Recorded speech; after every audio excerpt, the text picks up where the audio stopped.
Thank you for listening to this PYA webinar recast. PYA is pleased to offer this alternative way to access our thought leadership. This is a recording of a previously delivered webinar. The information is accurate as of the date of the original event. The video recording, slides, and associated material for this and all PYA webinars are available on our website at pyapc.com. This podcast is for educational purposes only. It is not intended to be used as legal advice or an official opinion. Good morning, everyone. Welcome to the latest episode of PYA's Healthcare Regulatory Roundup webinar series. Today's topic is 2025 Proposed Rules Part 4, MPFS. This is Part 4 of a 4-part series. PYA is happy to present today's webinar on this important topic. With that, I would like to introduce our presenters, Martie Ross, Lori Foley, Sarah Bowman, and Katie Croswell. Thank you, Jennifer, and thank you everyone for joining us today. On July 31, CMS published in the Federal Register the 2025 Medicare Physician Fee Schedule proposed rule.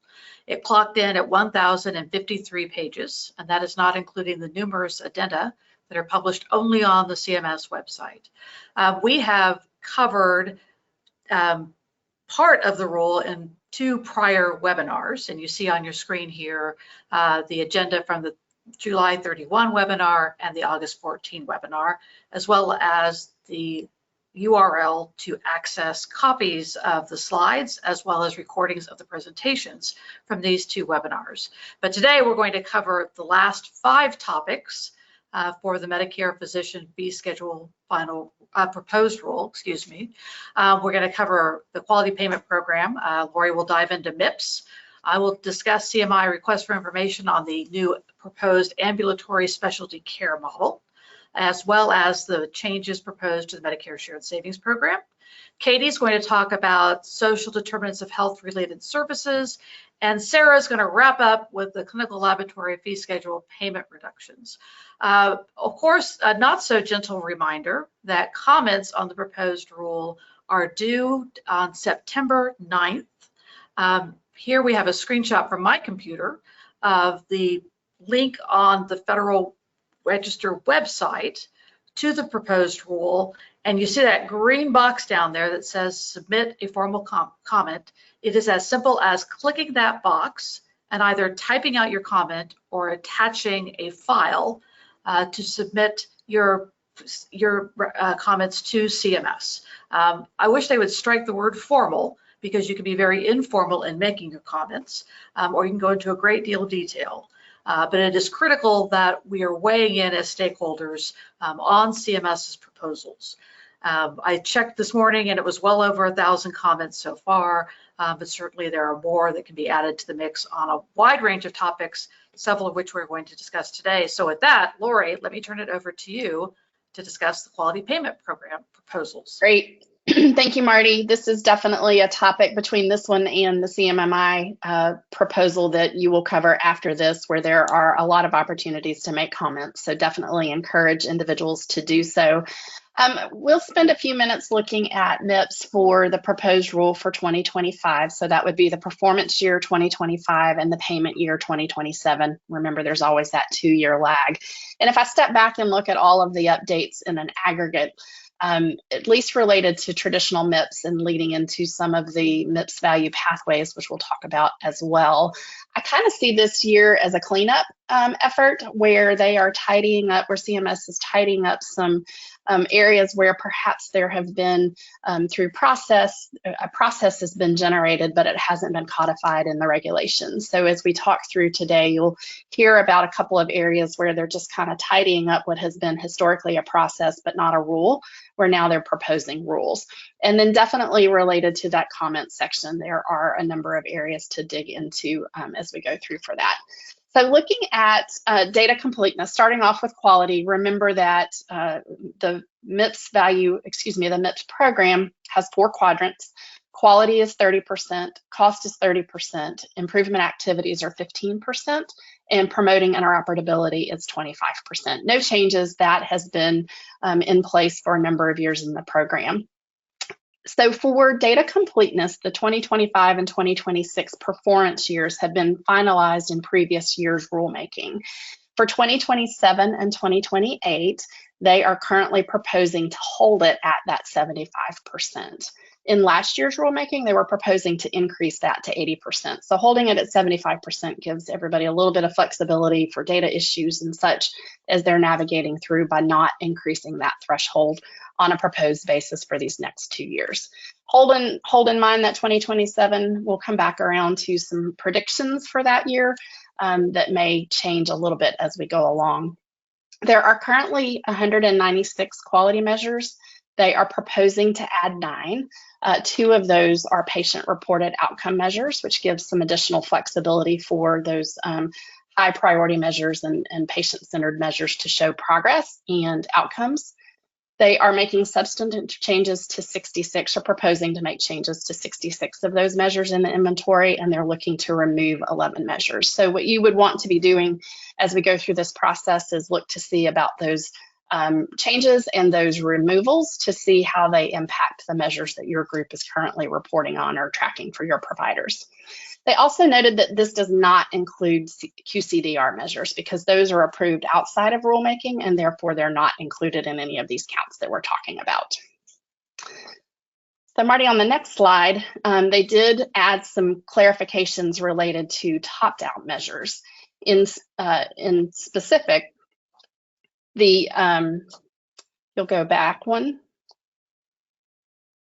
There we go. They are proposing a flat benchmark methodology to subsets of top-down measures.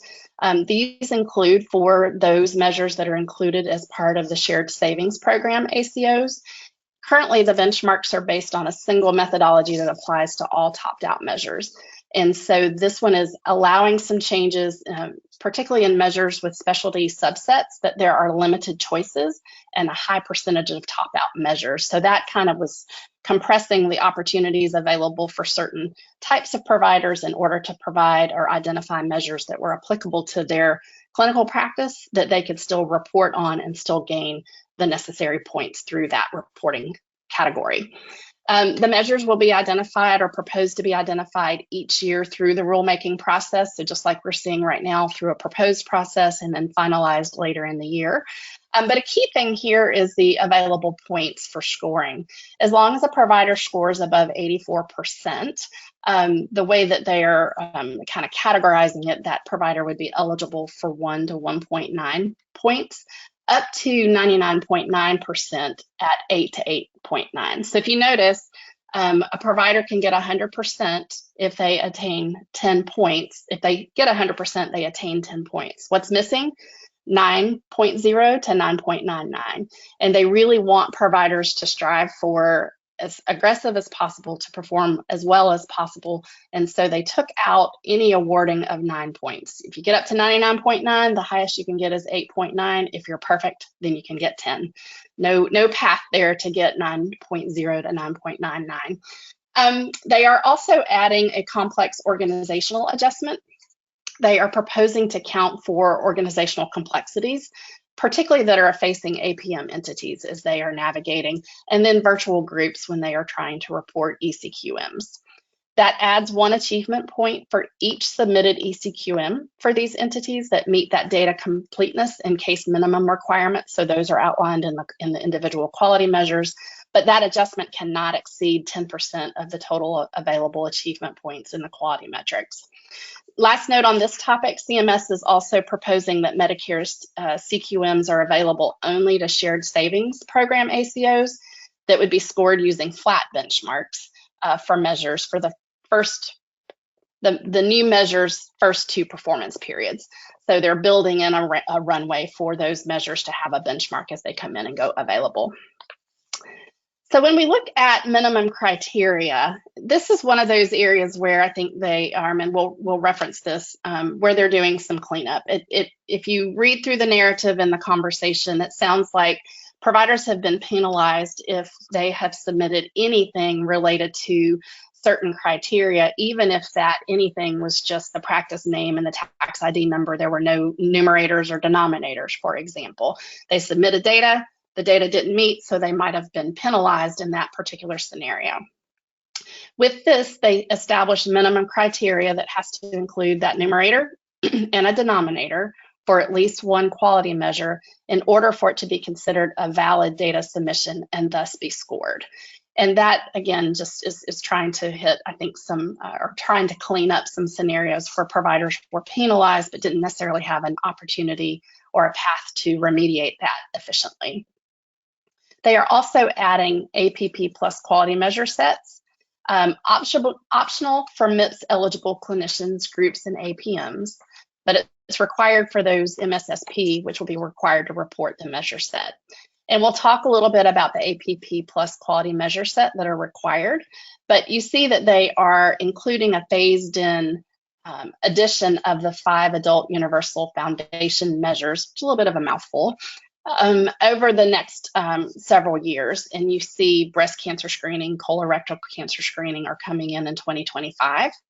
Initiation and management of substance use disorder treatment in 2026, social drivers of health and adult immunization status in 2028. You know, when they look at that, they see that as an opportunity for, they're very clear as the path where they're looking for us to go. We know that the goal has been to eventually sunset traditional MIPS, move to MVPs so that they can have more relevant comparisons between providers. Martie will talk about the CMMI proposal that they have, which is intending to drive that even further.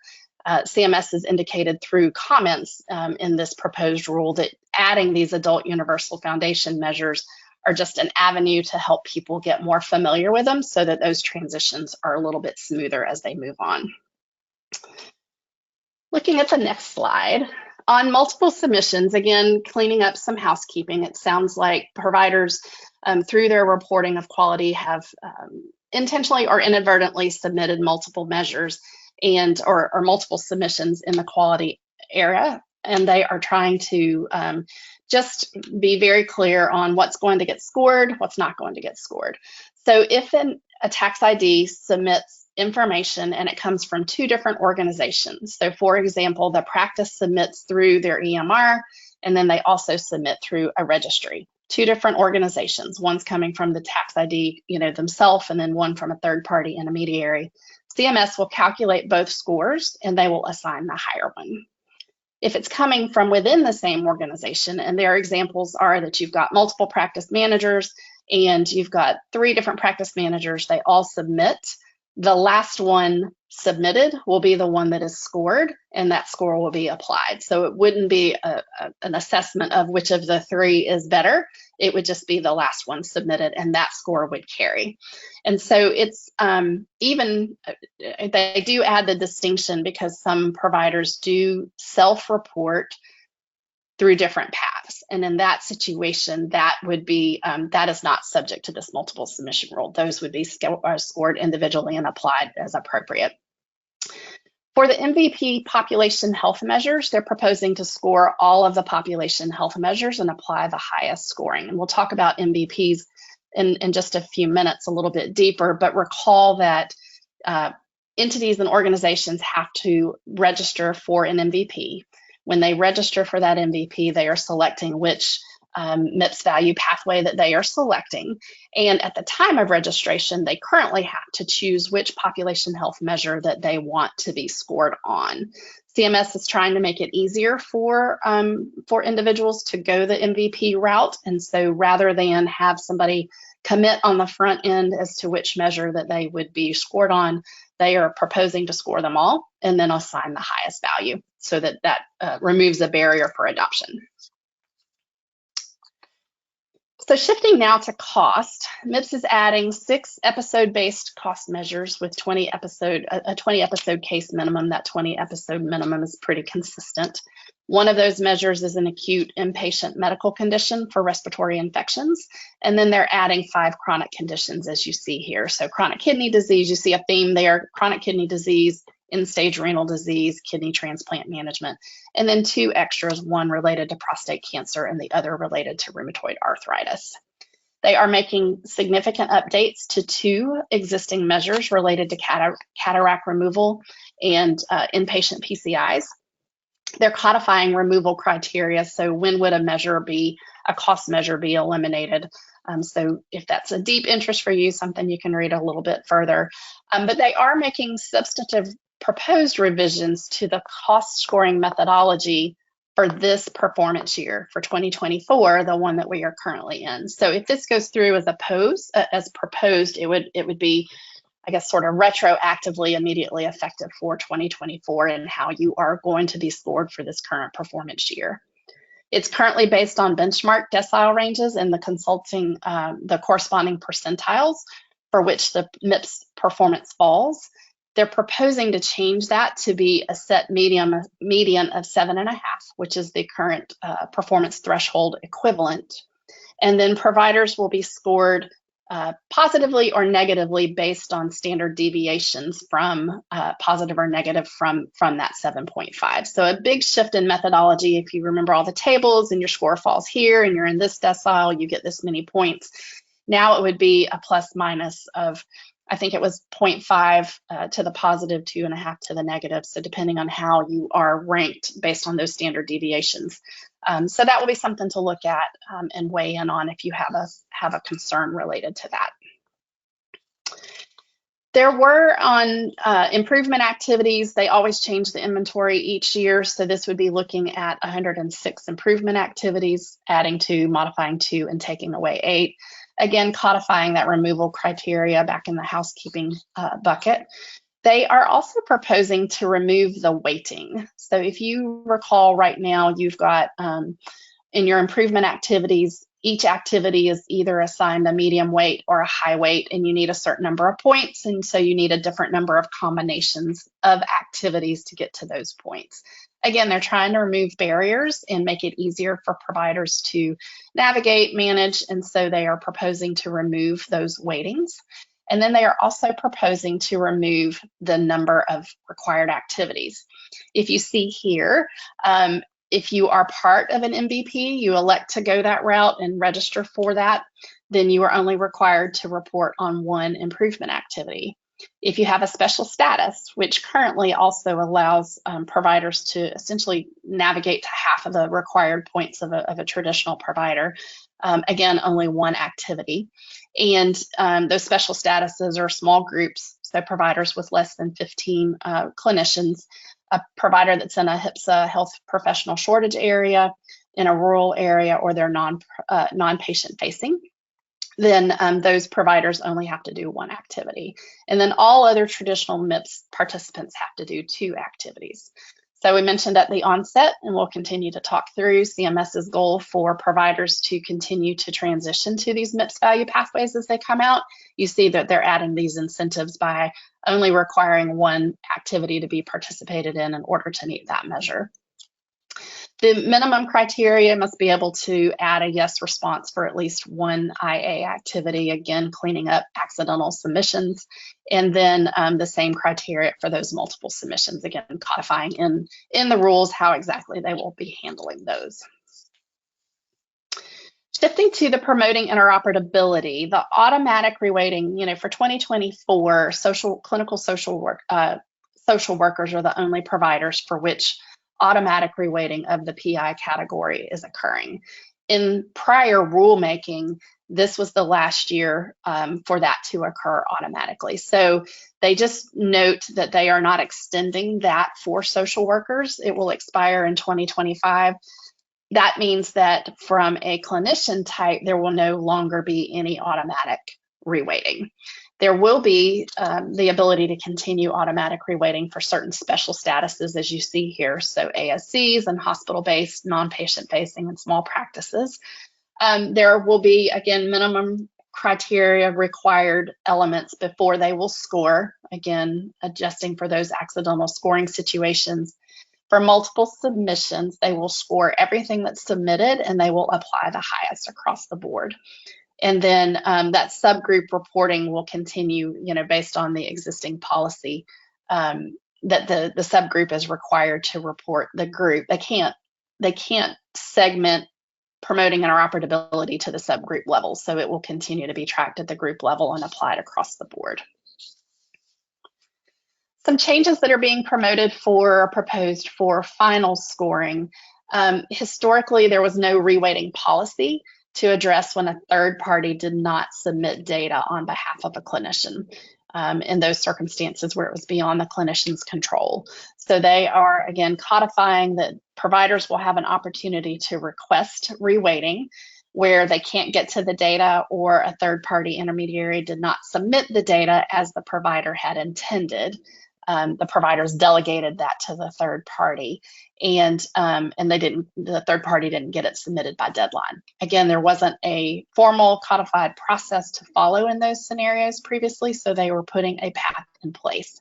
You see here that CMS, it's not a carte blanche granting of that reweighting.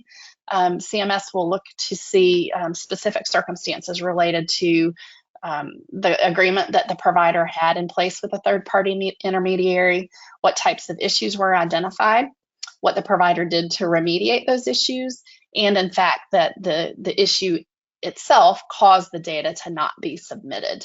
And in those scenarios, then the provider, the clinician, can submit for a reweighting consideration. That would be done by November 1st of the relevant payment year. So remember, if you're reporting now in 2024, our payment year would be 2026. So you would have to submit this, and this one has a calendar year 2024 performance period application if it passes or is codified. So you would have until November 1st of 2026 to bring forth this issue and this reconsideration in your plan for that particular payment year. A little bit of a nuance there. And at last but not least, on that final scoring, the performance threshold is proposed to continue to stay at the mean, which is currently 75 points for calendar year 2025 performance. So touching on the MVPs, there were, in comment as they continue to navigate the discussion, again, we've talked about Medicare's goal to have practitioners eventually, ideally elect to transition to a MIPS value pathway and MVP program. And recall from prior conversations that the purpose of doing that is to narrow down the criteria that the providers are measuring themselves on so that they can make comparable comparisons. So that if I'm looking at a urologist, then I'm comparing urologists on the same criteria based on the specific measures for quality, promoting interoperability, improvement activities, and cost. Where right now providers can choose any, of the whole menu, they can choose any ones that apply, which lowered their ability to compare across specialties. Their goal is through the MIPS value pathways with what's proposed in 2025 is to have an MVP that fits 80% of eligible clinicians so that they could have a pathway to go down for those MVPs. They didn't put a year out there as to specifically when they want to sunset traditional MIPS. Earlier years in rulemaking, they had put 2027 as the year out there. They did add a bevy of new MVPs. They added 6 this year that pulled in a lot of specialties that were excluded or just weren't relevant for the prior MVPs. So they really are aggressively expanding that inventory to pick up specialists of all types in addition to primary care and a variety of and chronic conditions to capture a large number of providers so they can go through that MVP route. They did make modifications to 16 currently finalized MVPs. Most of those were adding a quality measure, adding an improvement activity, or deleting 1 or 2 of those. So if you are currently in an MVP or planning on one for next year, you need to just review that inventory to see those changes and how those impact you.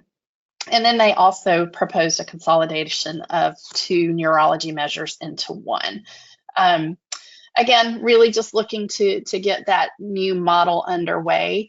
I think they have identified some challenges for it and are looking for that group think. Martie, don't you think, as they put out that CMMI innovation, and they ask for a ton of questions and considerations as they go through really trying to navigate what that might look like.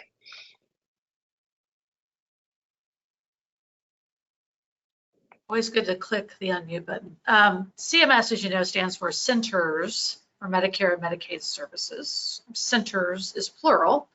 The Physician Fee Schedule is developed and promulgated by the Center for Medicare. But the Center for Medicare is bound by the strictures of the Social Security Act. So any regulations they promulgate, any systems they develop, they are always bound by what's in the statute. And specifically with regard to MIPS and the Quality Payment Program, it's those confines that were developed by MACRA back in 2015. So Center for Medicare walked next door to their colleagues in the Center for Medicare and Medicaid Innovation and proposed that we can use some of your authority to continue our work towards making MIPS more comprehensive, more logical, more meaningful. And CMMI apparently is up to the challenge, and as part of this year's proposed rule, the Center for Medicare has included a CMMI request for information. Now, why this is critical and why we involve CMMI is because of its unique statutory authority. CMMI was created as part of the Affordable Care Act to take over the role of development and implementation and evaluation of pilot programs within the Medicare and Medicaid program. Before CMMI existed, anytime we wanted to do a pilot project that varied the payment rules, you literally had to get an act of Congress. And so obviously a very slow, diligent process of trying to develop this up. But CMMI has the authority to try new things. So to effectively, erase the lines of the Social Security Act or provisions within the Social Security Act to try something different. And so in this RFI, CMMI is looking for input on what it refers to as the ambulatory specialty care model. When I first saw this headline in the proposed rule, I'm like, what is this? Or what are we going with a new payment model? But what it really comes down to at the end of the day, now talking and moving slides is really beyond me this morning. So just a second, there we go. It is MVPs 2.0. And really, is this a predictor of the future of MIPS? So what they are proposing, or what they're thinking about, not yet proposing, but thinking about and seeking your input, is to now adjust participating specialist payments based on their MVP performance relevant to all other participants in the same specialty or subspecialty. One of the challenges of MIPS and one of the statutory requirements within which CMS has to operate is the manner in which scores are calculated. And currently, there's just a single pool of all MIPS eligible clinicians from which we calculate the final MIPS score. And so, yeah, we're comparing different specialties, we're comparing different specialties within different measures, and we're comparing different methods of reporting. It's always sort of crazy to me that if you look at a particular quality measure, for example, there's 3 different benchmarks depending on how you report the data. So here the attempt is to start bringing order to the system. So if you are a neurosurgeon, you're going to be reporting on the same measures as other neurosurgeons, and then your score is going to be reflective of how you fall within the universe of eligible clinicians who are neurosurgeons. Certainly, it affords the consumer a far greater insight into the quality, the cost, the engagement of their particular specialists. Helps networks develop more reflective, high quality specialist providers. It helps primary care physicians identify who to send referrals to. So they really see this as a significant opportunity to take MIPS and really up to the next level. Now, and this is their way of accomplishing that, short of getting Congress to take action. And so it's a bit of a stretch, certainly, CMMI using its authority in this manner. And so that's part of what they're seeking feedback on. It's sort of not one of these bullet points, but certainly written between the bullet points is, can we really do this without really making the industry very, very angry? And so if you are opposed to this approach, this is certainly an opportunity to expressed to CMMI that this would be potentially beyond the authority they've been given under their authorizing statute. But let's take a closer look at some of the items of which they are seeking input. And part is participant selection. They don't intend to roll this all out at once. They're not going to take every MVP they've developed up to this point, which is how many now? Lori, are they in the 30s almost at this point? No, with the 16, they're about, they added 6, so we should be about 22. Oh, okay, I'm way ahead of the game for them, but they're saying we're not going to roll out all 22 at once. We get that. That would be too much stress on the system. But how do we prioritize specialties? Where do we go first? And then the all-important question, if we identify a specialty, should participation in MVP 2.0 be mandatory? And yes, CMMI interprets its authority under its authorizing legislation to say we can require everyone within a defined subgroup to participate in a particular alternative payment methodology, such as MVP 2.0. And so they're saying, should we take that? Because the issue is self-selection. And that's always a challenge that CMMI is trying to negotiate its way through with any of its proposed models, is that the folks most likely to say, raise their hands and say, yes, I'll participate, are those that are more engaged. And so would we in fact simply be scoring the very best of the best and leaving the others that don't even want to raise their hand because they're trying to, kind of under the radar screen? Should we let those folks get away with that? They're saying, no, should we effectively require everyone that has enrolled in Medicare within a certain specialty? So it comes back to your enrollment status with Medicare. Should we in fact require them to participate in this to give in fact the industry a much more accurate reading of how specialists compare with each other? They look for input on performance assessment. So should we weight the categories in the same manner as we've always weighted, or would there be a reweighting as part of MVP 2.0?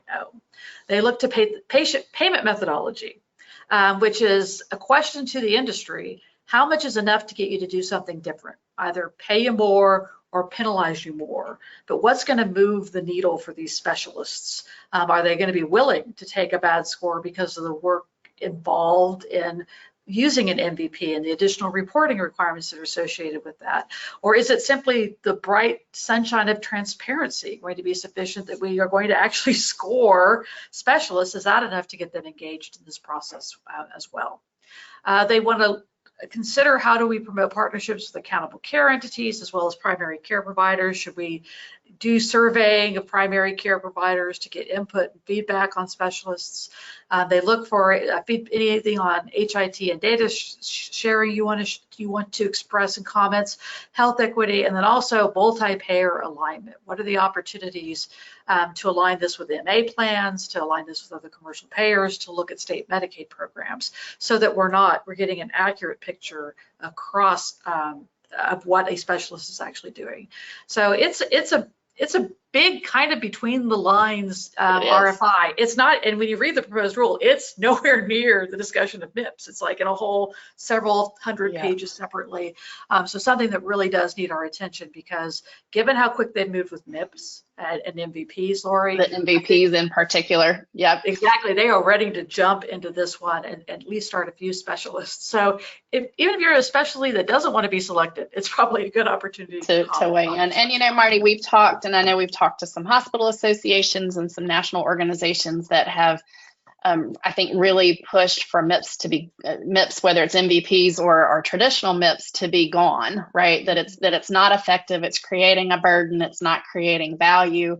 And I think this gives another indication that they're just they're doubling down, and MIPS is not going away, whether it's the 2.0 from an MVP perspective or even the 1.0 from an MVP perspective. I do think they're trying to make some pieces of it easier, trying to make it more meaningful for both the provider and the patient.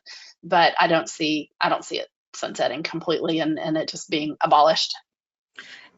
And just a word of caution here. I mean, CMS always, despite what you may believe, CMS is always orienting itself towards the beneficiary and protecting the beneficiary. And so as a consumer, I think, this sounds great. I could actually look up my specialist and see how he or she compares. So as specialists and providers, if you have concerns about this, that would give a false picture, or there are other types of, I don't want to be ranked because of X, Y, or Z, because different specialists have different patient panels, for example, significantly, or specialists within a system versus independent specialists. This is the time to comment, because otherwise I think it's full steam ahead with CMMI, at least based on my reading of the tea leaves. Okay, so for MIPS, to everyone's favorite alternative payment model, or at least CMS's favorite alternative payment model, the Medicare Shared Savings Program. It's amazing to believe this has been around now for more than a decade. We have about, I think, 40% of traditional Medicare beneficiaries are now attributed to a Medicare Shared Savings Program, ACO. And as we've been saying for a long time now, CMS back in 2022 set the goal of having all traditional Medicare beneficiaries in an accountable care relationship by 2030. And last year, there were a number of modifications made to the MSSP, all of which were finalized and will become effective for performance year 2025, with the intent of improving and enhancing participation, specifically trying to reach out to safety net providers, rural providers, specialists, and getting them engaged in the process as well. This year, you'll see some follow-up on those themes as well. So starting with this new prepaid shared savings option. Getting a loan from CMS based on your prior participation, your credit score, shall we say. You are eligible to apply for prepaid shared savings option if you are participating in a level that involves some degree of risk. So if you're in level A or B, you only have upside risk, this is not an option for you. You again have to have that credit score that justifies CMS giving you this loan, meaning that you have a history as an ACO of meeting quality standards, not avoiding at-risk beneficiaries, and having earned shared savings. And it's sort of, I believe that they would include folks that did not actually get a check in the mail, but were somewhere between savings and their MLR. Or minimum MSR, minimum savings ratio. They would be potentially eligible for this as well. You will be required as an ACO to submit a supplemental application. That will be at this period in the summer between June and August when we're doing our participant updates and the like. That would be the time period in which you would submit the application. It would include a detailed spend plan, what you will do, what you intend to do with the money. And once you're approved in a performance period, you'll have to update that annually with CMS.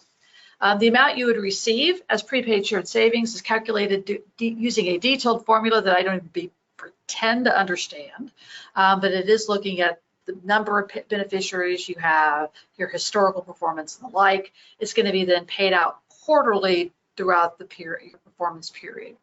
How can you use the funds? Not to give everyone a check is the answer to this one. You are allowed to spend up to 100%, but at least 50% each year of your performance period on direct beneficiary services. What do they mean by direct beneficiary services? These are primarily addressing social determinants of health within your population. So transportation, food assistance, housing modifications, rent, air conditioning, refrigeration, you name it. Anything that you would provide to a beneficiary other than medical services covered by Medicare that would help improve their health. And so this is giving you the finances as an ACO to accomplish that with prepaid shared savings. You may spend up to 50% each year on staffing for your ACO, as well as other infrastructure such as IT systems that help you with your operations. The list of what you cannot spend this money on is lengthy. You cannot spend it on management or parent company profits. You can't write them a check for their services. No performance bonuses to ACO participants or ACO other entities. No provision, you cannot pay for Medicare covered services using this money. So you can't have a financial assistance policy and then reimburse yourself for those services using prepaid savings. No cash or gift cards to patients. So I kind of wonder, how do you do transportation? I guess you can give them an Uber voucher. Does that count? But okay, I'm getting way into the weeds there. Items or activities unrelated to ACO operations or beneficiary payment. And no surprise, you cannot use this to pay prior year's losses as reimbursement. Other thing to note, if you would pursue this opportunity, is that funds will have to be repaid if your future shared savings are not adequate to cover the total amount you were advanced. So if you're advanced 10 million and you only earn 9 million in shared savings, they'll treat that $1 million gap in the same manner it treats exceeding your benchmark. So it's effectively adding this amount that you take as pre-savings to your benchmark. because you will have the obligation to repay. You'll have to keep your repayment vehicle on current with CMS, excuse me. And note that CMS has included changes in the regulations on monitoring of ACOs to ensure ongoing monitoring of ACOs that have received prepaid shavings, and they will discontinue your quarterly payments if they find that you're out of compliance. Other changes CMS is proposing, and again, as Lori said, it's really housekeeping activities there, which they're engaging beyond this prepaid shared savings. The addition of a health equity benchmark adjustment. They use HEBA in the ACO REACH program, and they credit HEBA to increasing safety net provider participation. This is just an upward adjustment to a benchmark that's based on the proportion of your treated beneficiaries that are either enrolled in a Part D low income subsidy or are dually eligible for Medicare or Medicaid. Those are CMS's favorite criteria to use in trying to identify individuals with higher needs. So even though your benchmark is obviously adjusted or takes into consideration the higher cost of caring for these types of patients, they're going to give you yet another kick up in your benchmark because you have a population you serve that is in this higher risk area. It is not an automatic because you are going to get an upward adjustment for one of three potential adjustments, either HEBA or the previously promulgated positive regional adjustment or prior savings adjustment. With regard to quality measures, again, this aligns with what Lori just discussed, because remember, when an MSSP ACO reports on quality, it's reporting the quality measures to determine its percentage of shared savings, but it's also reporting the quality measures with respect to the MIPS score that ACO participants are going to receive. So again, this is going to align the use of the Universal Foundation measure set, moving towards reporting on APP beginning in 2025. Of note here is the discussion of ECQMs versus Medicare CQMs. As Lori noted, only ACOs can report the Medicare CQMs, which means you're only reporting on the universe of Medicare beneficiaries as opposed to all patients. ECQMs, all patients, how you report on the measure. Medicare CQMs, which were created to help alleviate the burden of ACOs moving towards CQM reporting, allows you to limit your reporting to Medicare beneficiaries only. They also have, they intend to eventually phase this out, but they haven't put a year on it yet, at least at this point. So probably good for 2025, 2026 on using the Medicare CQMs. Regarding improper payment adjustments, and there's two here to take into consideration. They intend to finalize a policy for making adjustments to both benchmarks and expenditures based on the identification of, I love this, significant, anomalous, and highly suspect billing activities. And the example they're citing, in fact, they've actually previously promulgated a proposed rule to impact 2024 that relates to a multi-billion-dollar catheter billing fraud that was, in fact, identified by MSSP ACOs. This was billing for catheters for folks that didn't have the right diagnosis, had never consented, you name it. There's just been this billing fraud, which was identified by ACOs that noticed these outlandish high levels of catheter bills within their spending limits. And so CMS is creating a process to make adjustments when they identify that level of fraud. They also are introducing or proposing adopting a new calculation methodology to account for the impact of improper payments in recalculating expenditures. So let's say ACO participant has found that they are obligated to repay X amount of money. They've internally identified an overpayment. They repay that amount. It's significant. It potentially could impact whether the ACO receives shared savings or not. So they're now creating a vehicle for when that should occur. An ACO having the ability to request a redetermination and recalculation based on those repayments of dollars to CMS. Other changes, very quickly, on the beneficiary notification of participation in an ACO, finally, they got rid of this very confusing rule that you have to provide the supplemental communication either within 180 days of providing the initial notification or the beneficiary's next primary care visit, whichever occurs first. How are you ever going to know when the beneficiary's next primary care visit is going to occur? So we finally got rid of that. So the supplemental notification occurs 180 days after the original notification. As is the case every year, They've revisited the CPT and HCPCS codes that qualify as primary care services for purposes of attribution. You see that the list of the new services they're going to continue. And finally, I think an interesting adjustment by CMS, the eligibility requirements. They are no longer going to terminate an ACO should it fall below 5,000 attributed beneficiaries. You still have to have 5,000 to get in the door, but they're no longer going to terminate you if you go below that number for some reason. The idea being that the MLR, MSR adjustments are sufficient to address that smaller universe of patients, and thus we don't need to be policing on a regular basis whether they continue to meet that criteria. So that's what's up in MSSP. I think this means the ball is going over to Katie to talk about SDOH-related services. Thank you, Marty. Yeah, I'm going to talk really quick about CMS's request for information on SDOH services. As you may remember, last year, CMS finalized G codes to reflect new coding and payment for Community Health Integration Services, or CHI. And Marty, you can go to the next slide.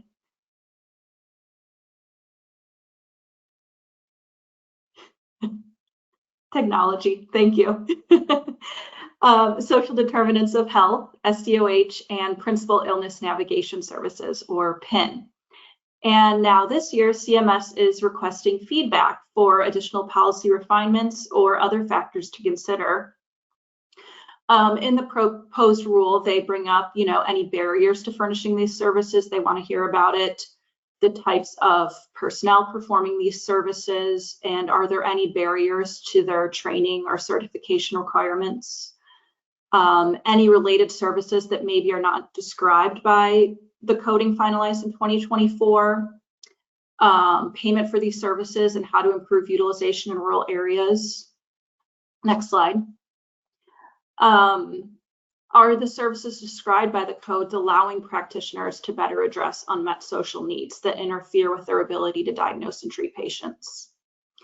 CMS is also really interested in hearing from community-based organizations, or CBOs, and their collaborative relationships with billing practitioners. As you may remember, CHI and PIN services may be provided incident to the billing practitioner. And so CMS is seeking comment on whether that incident to billing construct is appropriate for CBOs. They're also seeking comment on the CBO's role, the extent to which practitioners are contracting with them, like I said before, incident to billing, and then practitioners serving in rural, tribal, or geographically isolated communities. They also want to hear from practitioners in geographically isolated communities like rural, tribal, island communities about coding Z codes on claims associated with billing for CHI, PIN, and SDOH. And for those of you that don't know, a Z code is an ICD-10 diagnosis code that identifies factors that influence the patient's health status. Next slide. Lastly, CMS is proposing to establish payment for SDOH risk assessments as part of intake activities with opioid use disorder treatment services, as long as they are medically necessary for the diagnosis or treatment of the opioid use disorder. Although the reimbursement for providing SDOH risk assessments was added last year, there is a recommended expansion to include the same add-on for OTP in the bundled intake. So CMS proposes updating the payment for intake activities billed with G2076 to include the value of the non-facility rate for the SDOH risk assessments billed with G0136. CMS stated in the proposed rule they believe G0136 serves as a reasonable proxy to reflect the value and resources required for this type of assessment. When OTPs bill for G2076, they're not proposing that the OTP perform the risk assessment in a particular manner or add additional criteria to the assessment. Rather, they're just saying to continue performing their initial assessment consistent with the SAMHSA requirements, which already reflect those SDOH risk assessment criteria. With that, I'm going to pass it on to Sarah, who's going to wrap us up with clinical lab fee schedule payment reductions. Thank you, Katie. Marty, if we can go to the next slide, please. So to understand what's being proposed for 2025, I think we probably first need to do a really quick history lesson on how we got to this point with the clinical lab fee schedule and with PAMA. So PAMA, or Protecting Access to Medicare Act, was implemented back in 2014. Yes, I said 2014, 10 years ago, with an intent to preserve the Medicare Physician Fee Schedule rates by reducing reimbursement for other services, including clinical lab services.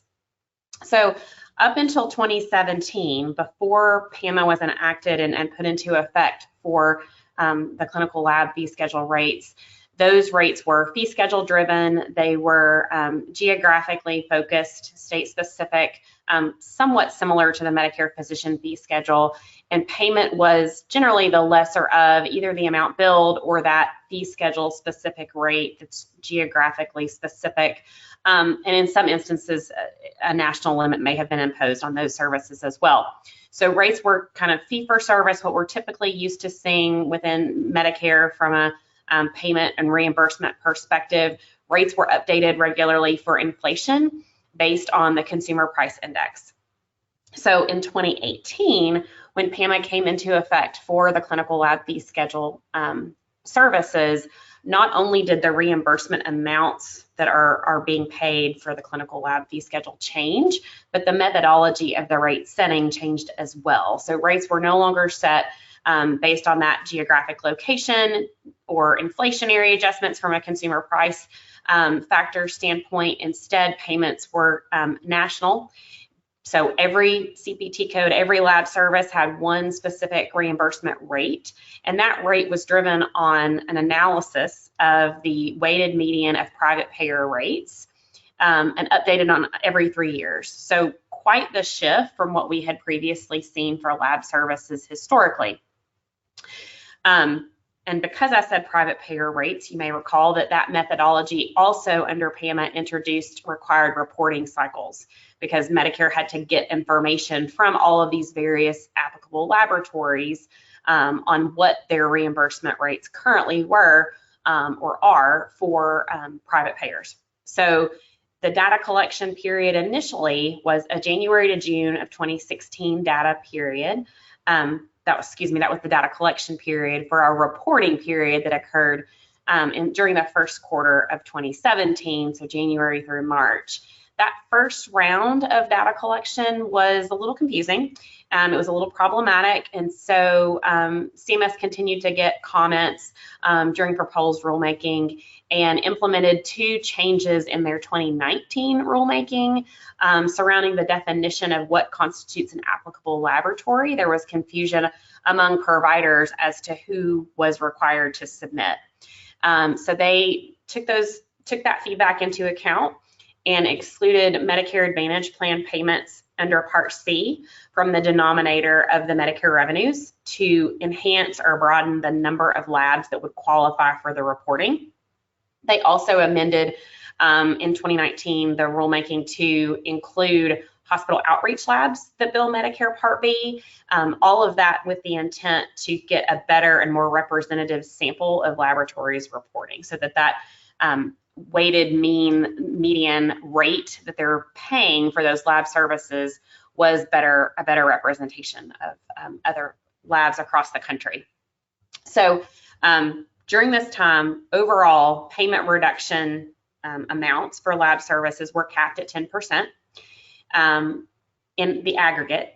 However, the specific CPT code level impacts for certain tests could vary, and we did see them vary quite a bit. Sometimes there were some large swings, somewhere in the neighborhood of 15, 20, 25, sometimes even 30% initially for specific services. So the thought was that the reductions would be phased in with a 10% cap on reductions during the first 3 years of this cycle, so from 2018 to 2020. And then the next phase in was a 15% cap on clinical lab fee schedule reimbursement for the next 3 years thereafter. So it would have been from 2021 to 2023. Marty, let's go to the next slide, please. So I was speaking very much in past tense because if you've been paying attention to your lab reimbursement, you might be going, I didn't get that. That was not what we experienced. And that is because we continue to see a lot of legislative activity and congressional passing to delay all of this implementation and phased reimbursement reductions.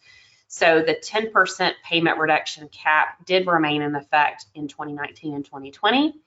But then starting in 2021, we began to see all sorts of delays on further reductions. And then Congress actually extended a freeze, so to speak, on clinical lab fee schedule payments from 2022 through 2024. Marty, if we can go to the next slide, please. So I talked about the annual reporting periods. This is where things get really interesting for laboratory providers. So as I mentioned, their rate setting included annual reporting and data collection periods. However, since 2019, Congress has again continued to pass legislation modifying those statutory requirements for this reporting. So we first saw that with the Further Consolidated Appropriations Act in 2020. That pushed reporting out a year.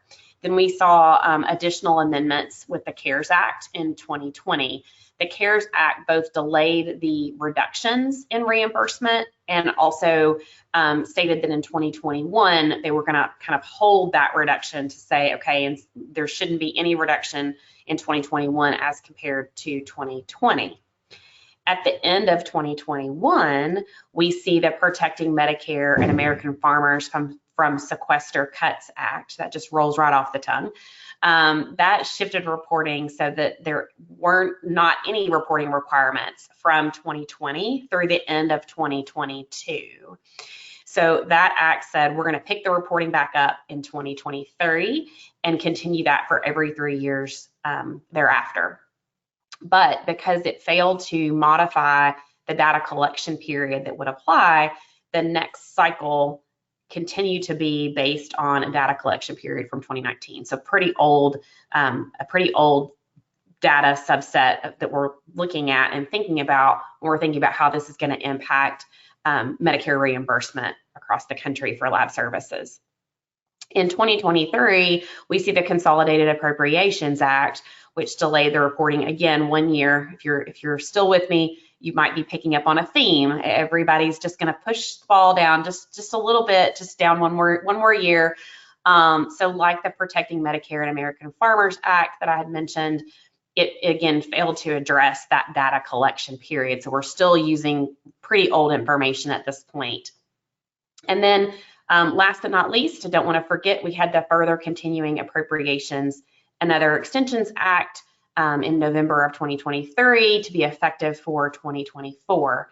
This further delayed the data reporting and the phase-in of payment reductions so that the data reporting would be required in January through March of 2025 rather than having any data reporting be due this year during calendar year 2024.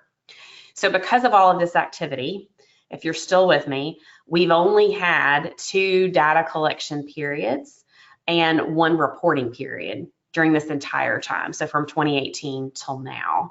So it's a little bit challenging to estimate what the impact might be on future payment reductions under PAMA. The next required reporting period, assuming we don't have any other legislative changes that Congress passes, the next reporting period would be January 1st through March, so first quarter 2025. That would be based on a data collection time period of, drum roll, January through June of 2019. So we're still looking at pretty old data. The Further Continuing Appropriations and Other Extensions Act extended that payment reduction phase in process. So that 15% reduction would apply for 2025, 2026, and 2027 calendar years. Because of the repeated delays, we are now again trying to phase this in over the 3-year period. We're trying to get through that 15% reduction period because the 10% at this point has been fully implemented. As I mentioned before, that cap on reduction is based on aggregate lab fee schedule rates. So the reduction on a per CPT code basis could be variable, as we have seen it be variable in the past. However, some little maybe good news for providers is that when comparing the impact of a single code, the proposed rule, assuming it is final, would protect some of those reductions, so that on a single CPT code or service basis, you're not seeing a reduction of more than 15% when you're comparing it to the amount established for that code in the prior year. Some food for thought: in prior years, we've seen about 75% of services be reduced. When we look across the clinical lab fee schedule data set, if you will, the remaining 25% either saw an increase in reimbursement or didn't see any change. So it's going to be pretty interesting to see how this phased in reduction of payments actually plays out, understanding what the history has been in recent years. And then particularly because we are in an election year, it'll be interesting to see if this actually goes into effect next year and we see that 15% reduction, or if it continues to be delayed a little bit further. Maybe we'll be here next year talking about this. Martie, if you can take us to our next slide, please. So this is all for today's Healthcare Regulatory Roundup series. We hope that you will join us again in September. We will be talking about key provisions of the 2025 Inpatient Prospective Payment System final rule, as well as the end of Chevron. So stay tuned. Please join us. Thanks so much. Thank you for listening to this PYA webinar recast. The video recording, slides, and associated material for this and all PYA webinars are available on our website. If you have any questions or if we can help, please contact us at pyapc.com. Thank you again for joining us, and have a great rest of your day.